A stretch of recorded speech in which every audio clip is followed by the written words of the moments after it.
გამარჯობათ მეგობრებო, მინდა გამოვეხმაურო ფსევდოკვლევებსა და რეჟიმის მიერ კონტროლირებულ პროცესს. ცხადია, ოპოზიციურად განწყობილი საზოგადოება კრიტიკულად უნდა მიუდგეს იმ ეგრეთ წოდებულ კვლევებს, რომელიც მიზანმიმართულად გავრცელდა მედიაში, იმ ჯგუფების მხრიდან, რომლებიც არიან თანამონაწილეობა მიიღონ ოლიგარქის მიერ ორგანიზებულ ტყუილში, რასაც თვითმმართველობის არჩევნებს უწოდებენ. მათი მთავარი мотиваცია გასაგებია, ივანიშვილის შეწყალების იმედზე ყოფნა გადაწყვეტეს და რუსული კანონის სისტემისთვის მწვანე შუქის ანთება აქვთ განზრახული, თუმცა ეს კვლევები სრულიად არარელევანტურია, მით უმეტეს მაშინ, როდესაც სისტემური რეპრესიები, პოლიტიკური ლიდერების დაპატიმრება და ღია ტერორი ამ ყველაფრის მიღმა დარჩა.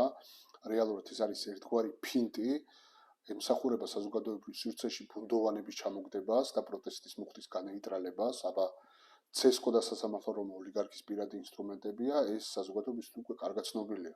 ასეთ პირობებში რეალური თავისუფალი და სამართლიანი არჩევნები გამორიცხულია.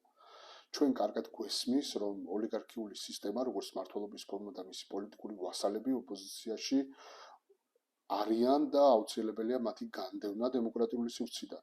ეს არის კრისტალიზაციის პროცესი, რომელიც მტკივნეულია ოპოზიციისთვის, მაგრამ აუცილებელია.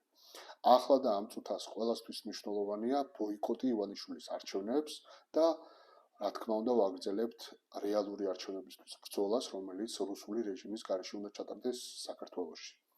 თავისუფლება პოლიტპატიმრებს, თავისუფლება სინდისის პატიმრებს. ჩვენ აუცილებლად გავიმარჯვებთ ამ ბრძოლაში.